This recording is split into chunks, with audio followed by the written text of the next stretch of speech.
shooting just after midnight in Durham County has left 2 dead and 2 missing. Witnesses have identified a tan blue pickup truck leaving the scene at the time of the incident. The same blue pickup truck was seen at a triple homicide in Durham County, leaving 3 dead, including 1 on-duty homicide detective. Police are refusing to comment at this time. The man who's coming for you can't be begged, bought, or reasoned with. He has no compassion, fear, or remorse. And when he catches up, I'll be the only thing standing between him and a bullet in your head.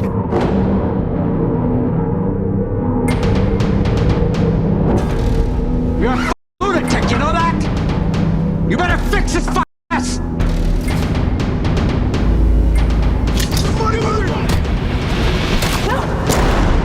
I want to make sure this goes exactly the way it should.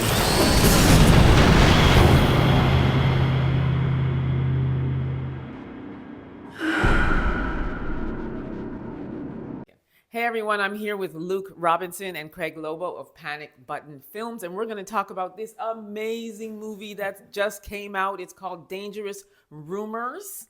So before we get started, I first want to just have you, Craig, tell us a little bit about yourself.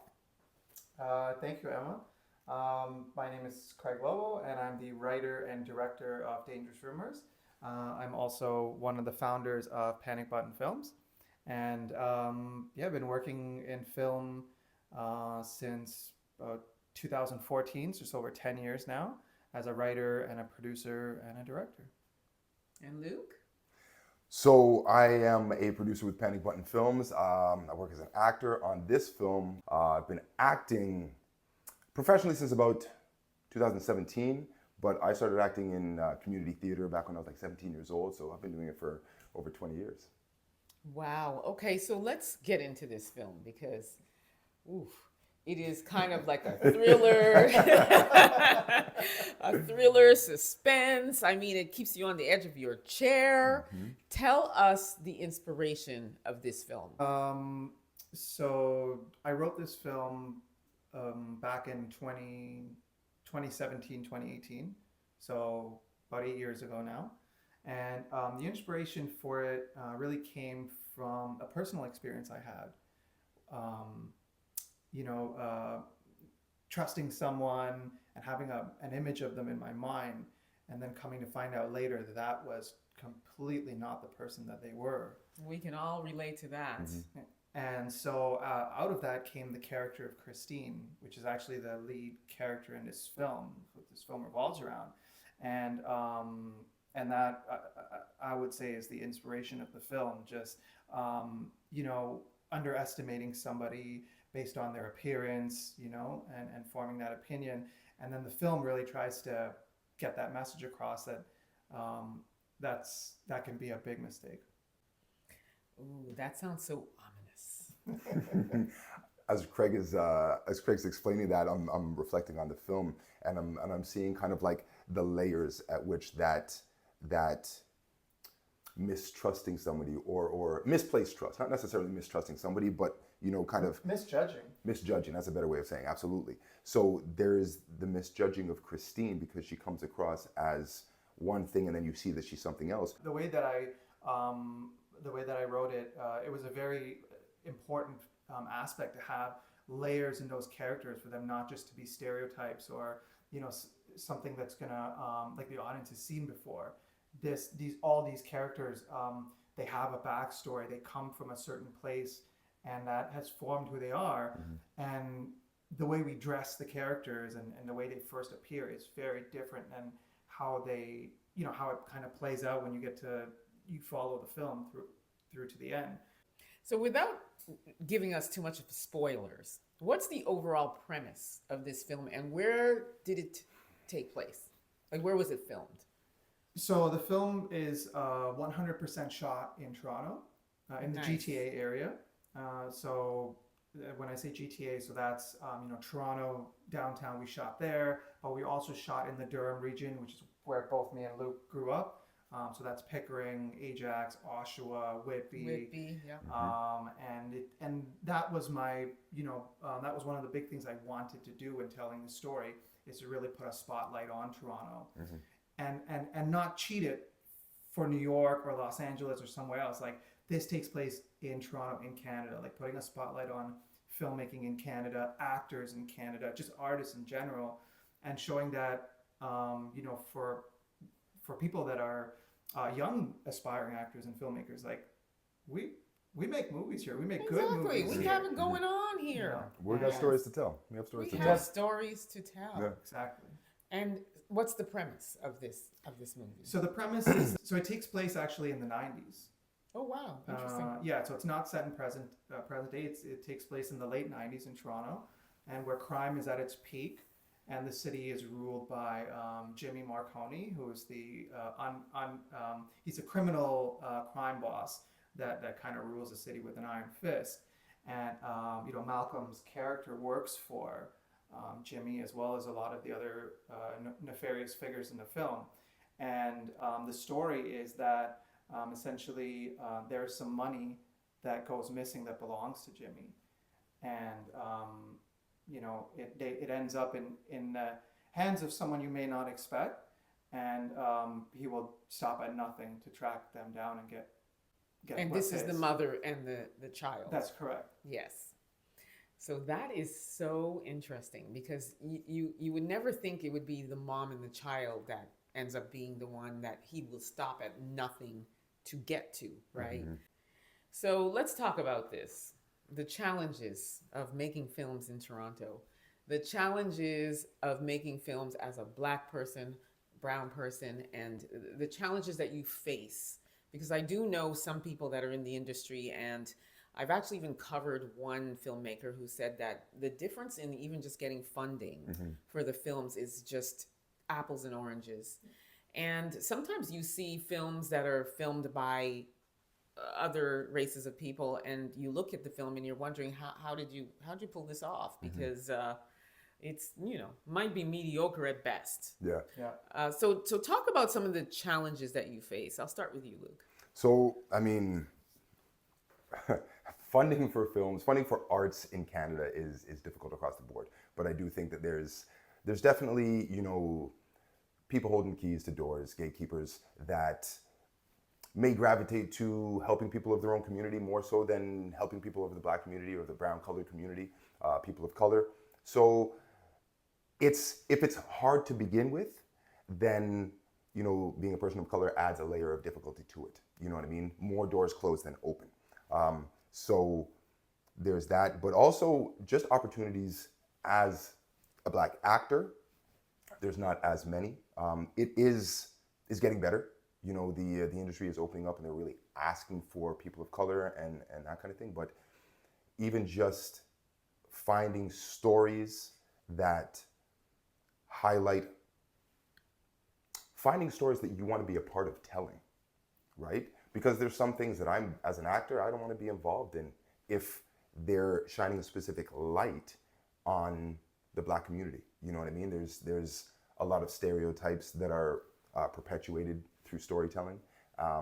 So for me, I've actually taken that on as a challenge to do whatever I can in my small way to start tearing down some of these stereotypes and making sure that we can change vernaculars. Right. There's specific words that I'm not down with, right. that we hear, they're really, really prevalent. And so working with Craig was really, really great, because I said, look,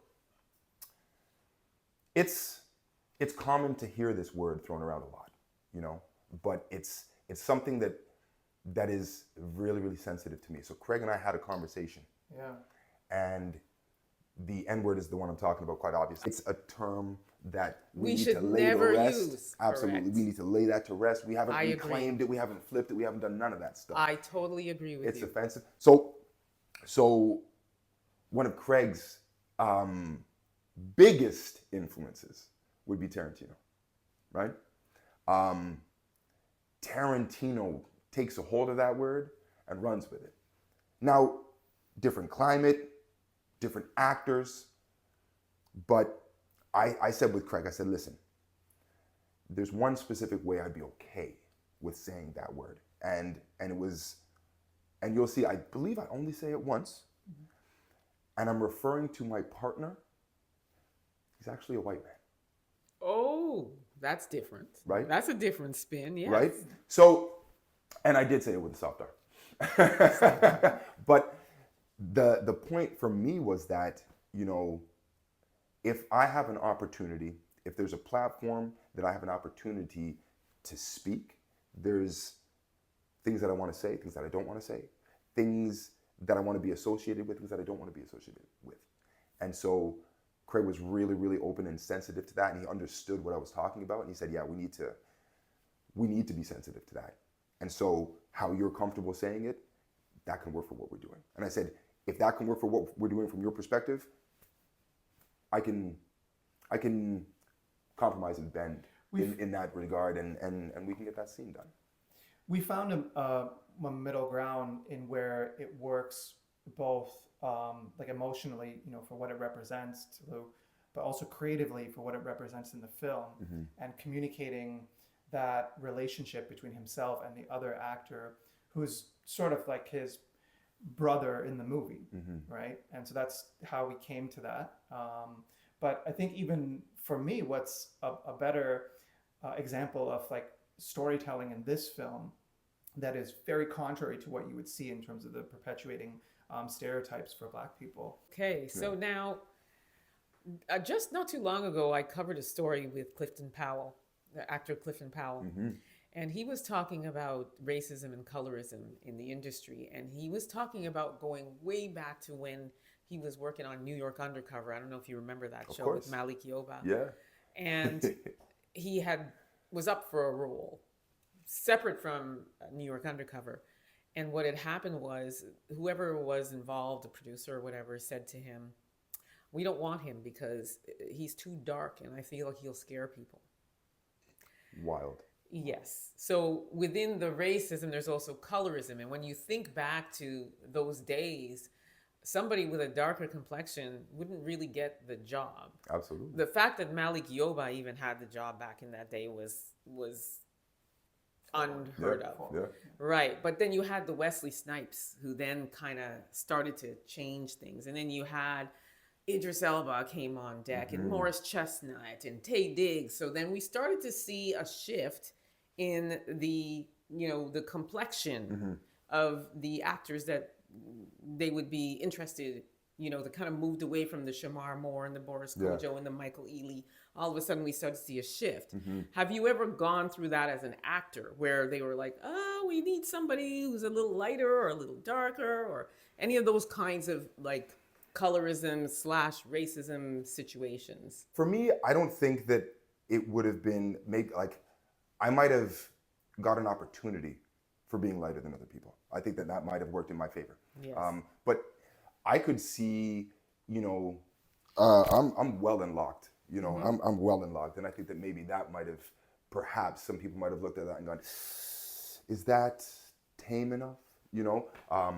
I know that life. Right. I'm a Right. a twisted sister and brother. That's it. The naughty heads. Yeah. You know. But Yes. but that's it. Sometimes that's what they see. You Yeah. know what I mean? And it's like you might not get to even open your mouth and deliver the line, and they've already decided who you can be. You know what I mean? You don't get to show them who you can be for them in their project. And they Correct. go, oh, no, I see. I think we're going to go in a different direction. You know what I mean? So I think that, you know, I can't pinpoint a time. I've been really lucky. I've been very, very lucky. And I just want to highlight the fact that I know and acknowledge that I have been very, very lucky. Do you think it's because of your complexion that you've been luckier than others? I can't say because of my complexion. I would say that perhaps it has helped in different, perhaps going up for different roles. Perhaps they may have looked at me and just said, yeah, we can see that as our character. But my luck as an actor, it's uncanny. I would say at that time when I was on The Boys, my complexion was lighter than the vast majority of the other Black people in my crew because I played a Haitian. Oh, I played the leader of a Haitian gang. And when I think about it, yes, my complexion was much lighter than the vast majority of the other black people in my crew. So yeah. There's times that it does work in your favor, and it's not the nicest thing. You know what I mean? And I think a lot of actors just need to have that opportunity. It's like give them the opportunity to see exactly what they have to offer instead of paying attention to the color of their skin and saying, like what Clifton Powell said, like he'll scare people. How? And he also speaks about being disrespected on the set by the person who mic'd him. And he had to stand up for himself because he was absolutely disrespected. He made a request about where the mic should be put for his safety because he was doing a fight scene or something like that. And it was just met with such visceral by the person. So he ended up, having to say, look, I'm going to swing on you. And he had to stand up for himself. And sometimes if you do that as an actor, especially starting out back then when your complexion really determined whether or not you made it through the door, you lose work. But it's about making that compromise to say, I have to set the message that I will not be disrespected. I won't be racialized. Yeah. Have you ever experienced that? As a producer even, or, as an actor? As a producer, I'm really lucky. I got a great team. And that makes a difference. It does, 100%. Even like I was saying before, just having conversations with Craig about like sensitivities and stuff like that, it's always open, and if there's something that, he hasn't understood because he hasn't experienced,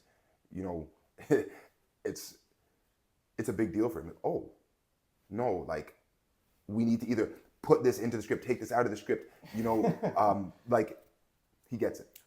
I will say, being just, me and Luke getting so close for the last 8 years, working on this project, he's really opened my eyes to a lot of things I never would give a second thought about. And Luke is, he may not remember this, but being, a producer, and he was like, basically we only had 2 producers on this film, right? Like they carried a very heavy load. Usually a feature film like this with such a sprawling cast and you're shooting so many places, 4-week photography, there's a lot more producers.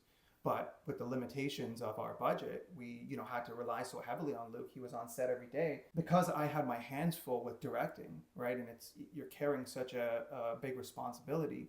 I had a conversation with him and I said, look, like one of the things I would like you to do is if any of the crew or cast or people from the production have concerns, right? That like I would like for them to speak to you and you handle that. And I trust you to handle that, right? And that will be a great help to me.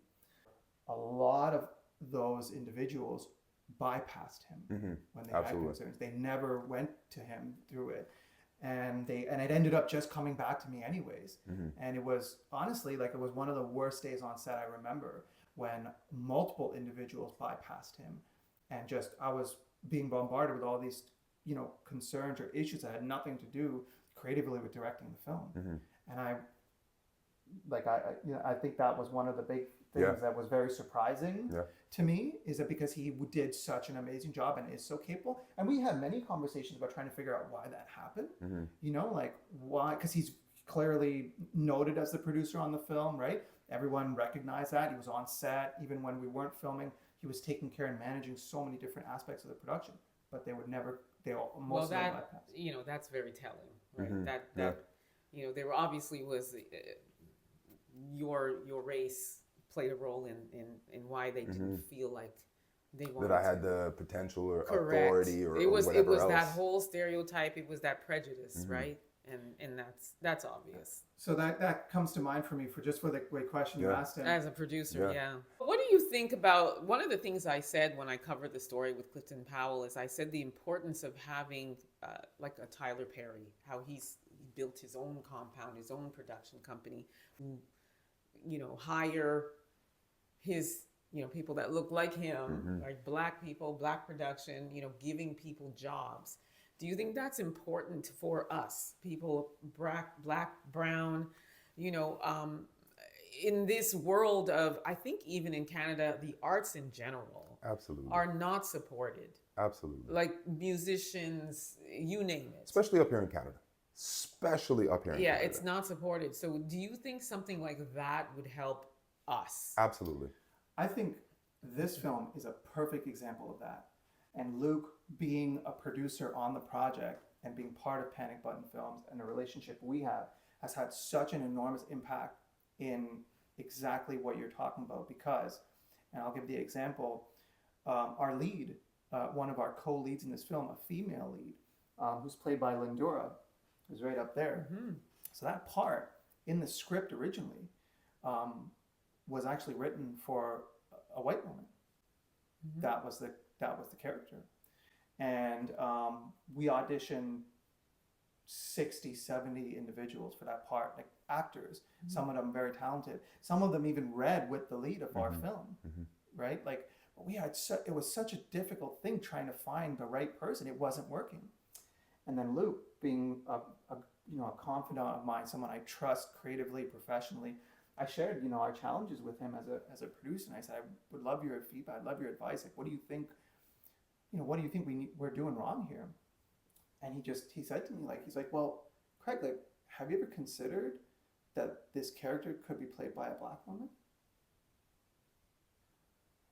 And you know what? And I thought about it, and I let it sit in with me, right? I sat with it for a week. And I went back to Luke and I was like, you know what, Luke? I think we need to give that a try.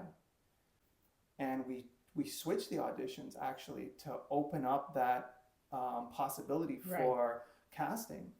And when we did, Lindora was one of the actresses who auditioned for us. And actually, I will say at the time, Lindora wasn't even really acting. She was a model. She had just done a few commercials in modeling. And so she didn't have a big resume. She hadn't done other films. But when she read, I saw something in her. She delivered an incredible performance across individuals who had been acting for 20, 30 years. Wow. Like Jimmy, played by Michael Mullally in the film. He's got 30 years experience. Robert Nolan, 30. Lindsay, who's the lead, 15. Rye, 15. And here's Lindora, none. And zero. She delivered. And she delivered. She holds her own. And now Lindora is everywhere. You can walk down the street or go on a subway without seeing her face. And that's one of the things we as Black people are always looking for, to give us that chance and look beyond the color of our skin and try to let us in the door. Yeah. And that's a struggle in the arts, big time. Absolutely. And so I'm really happy that this movie is out. I'm really happy. But what I want you to tell me, both of you, one after the other, is why everybody should run and see this film. So for me personally, I will just start with the fact that every single, I'm so blessed that I got to work on a movie with incredibly talented individuals. There's no movie out there that's like this film. Okay, half our cast is African American, but to go even one step further, the composer of this film is also African American. This is his first feature film composition, and he not only crushed it, delivered the most incredible score for us, and worked for a year with me on this score. His name is Michael Melville, by the way, aka Charlie X. Shout out to Michael. And but Michael was so good and also so hungry and so talented that he actually is an actor in the film too. Oh wow, that's amazing. So he plays a character in the film. Where do you ever see? How often do you see a composer that you listen to all the music is on screen, and he has multiple scenes? You don't see that. Never, right? So we've got Michael, we've got Luke, we've got Lindora. Incredible performances. By the way, Tatum Douglas, who plays Lindora's son in the film, is super talented. Wow. Another incredibly talented African American, young. He was 9 when we shot this film. Nine. He was 9 years old. Very young. Again, never did anything. We gave him the opportunity. He delivered, and not only did he deliver, but now he just did a film for HBO. So for me, the reason why people should go out and see this movie is because of the talent in this film. They deliver, and their first time in a lot of them, this is their first big movie, and they're acing it. So you will, to me, that's the reason, and also because it's a thrill ride. Like from the second this movie opens, I'm a lover of this kind of this genre of film. So I'm go watch it. If you like crime films, if you like action, suspense, this movie has all of it. And I also have to give a shout out to my boy here, Lou, who did the fight choreography for this movie. We choreographed some incredible hand-to-hand combat fight scenes, which take center stage in this film.